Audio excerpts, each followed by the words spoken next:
ಪ್ರತಿದಿನ ಇಸ್ಪೀಟ್ ಆಡೋದು, ರೇಸ್ ಆಡೋದು, ದುಡ್ಡು ಸೋಲೋದು ಇಷ್ಟೇ ಆಗ್ತಾಯಿದ್ರೆ ₹1 ದುಡ್ಡು ಕೈಯಲ್ಲಿ ನಿಲ್ತಾ ಇಲ್ಲ ಗುರುಗಳೇ. ಯಾವಾಗಲೂ ಸೋಲು ಕಟ್ಟಿಟ್ಟ ಬುತ್ತಿ ಆಗಿದೆ. ದುಡ್ಡು ಸಂಪಾದನೆ ಮಾಡ್ತಿದ್ದಂಗೆ ಇಸ್ಪೀಟ್ ಆಡೋದಕ್ಕೆ ಮನಸ್ಸು ಸೆಳೆದು ಬಿಡುತ್ತೆ. ಯಾವತ್ತೋ ಒಂದಿನ ಗೆದ್ದು ಈಗ ನಾನು ಸೋಲುತ್ತಿದ್ದೇನೆ. ಮತ್ತೆ ಗೆಲ್ಲಬೇಕು ಅಂತ ಪ್ರಯತ್ನ ಪಡ್ತಾ ಇದ್ದೀನಿ. ಆದರೆ ಪ್ರತಿದಿನ ಸೋಲು ಸೋಲು ಸೋಲು ಇದ್ದು ಬದ್ದಿದ್ದನ್ನೆಲ್ಲ ಕಳ್ಕೊಂಡ್ಬಿಟ್ಟಿದ್ದೀನಿ.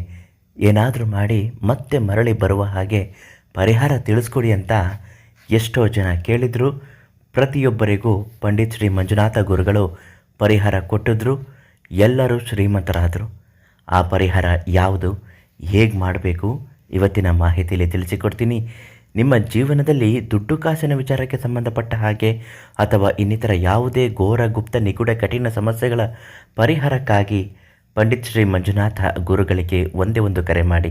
ಅವರು ನಿಮ್ಮ ಪ್ರತಿಯೊಂದು ಸಮಸ್ಯೆಗೂ ಅದ್ಭುತವಾದ ಪರಿಹಾರವನ್ನು ಕೊಡ್ತಾರೆ. ಶ್ರೀ ಮಂಜುನಾಥ ಗುರುಗಳು ತಿಳಿಸಿರುವ ಹಾಗೆ ಯಾವುದೇ ಒಬ್ಬ ವ್ಯಕ್ತಿ ಜೂಜಾಡ್ತಾ ಇದ್ದರೆ, ಇಸ್ಪೀಟ್ ಆಡ್ತಾ ಇದ್ದರೆ, ಮಟ್ಕ ಆಡ್ತಾ ಇದ್ದರೆ ಇದೆಲ್ಲವೂ ಕೂಡ ಕಾನೂನು ಬಾಹಿರವಾಗಲ್ಲ, ಮಾನಸಿಕವಾಗಿ ಬಾಹಿರವಾಗಿರುವಂಥದ್ದು.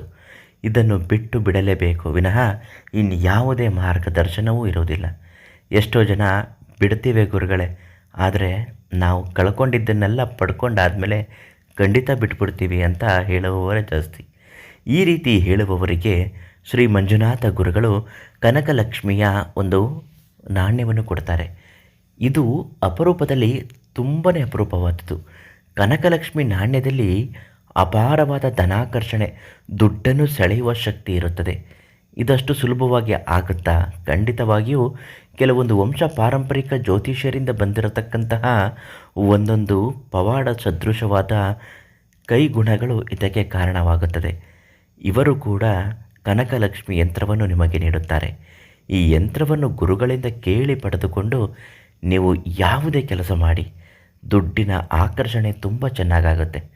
ಅದರಲ್ಲೂ ಪ್ರಮುಖವಾಗಿ ವ್ಯಾಪಾರ ಮಾಡುವವರು, ಅಂಗಡಿ ಮುಂಗಟ್ಟುಗಳನ್ನಿಟ್ಟುಕೊಂಡಿರುವವರು, ಸ್ವಂತ ಉದ್ಯೋಗ ಮಾಡುವವರು ಕೂಡ ಈ ಒಂದು ಕನಕಲಕ್ಷ್ಮಿ ಯಂತ್ರವನ್ನು ನಿಮ್ಮ ವ್ಯಾಪಾರ ಮಾಡುವ ಜಾಗದಲ್ಲಿ, ಬೀರುವಿನ ಜಾಗದಲ್ಲಿ, ದೇವರ ಕೋಣೆಯಲ್ಲಿ ಇಟ್ಟು ಪೂಜೆ ಮಾಡಿ ಅಂದುಕೊಂಡ ಸಕಲ ಕಾರ್ಯಗಳು ಯಾವುದೇ ನಿರ್ವಿಘ್ನವಿಲ್ಲದೆ ತುಂಬ ಚೆನ್ನಾಗಿ ಸಾಗುತ್ತೆ. ಏನು ಮಾಡಬೇಕು, ಯಾವಾಗ ಮಾಡಬೇಕು, ಗುರುಗಳಿಗೆ ಕರೆ ಮಾಡಿ ಕನಕಲಕ್ಷ್ಮಿ ಯಂತ್ರವನ್ನು ನಿಮಗೆ ನೀಡ್ತಾರೆ. ತುಂಬ ಒಳ್ಳೆಯದಾಗತ್ತೆ.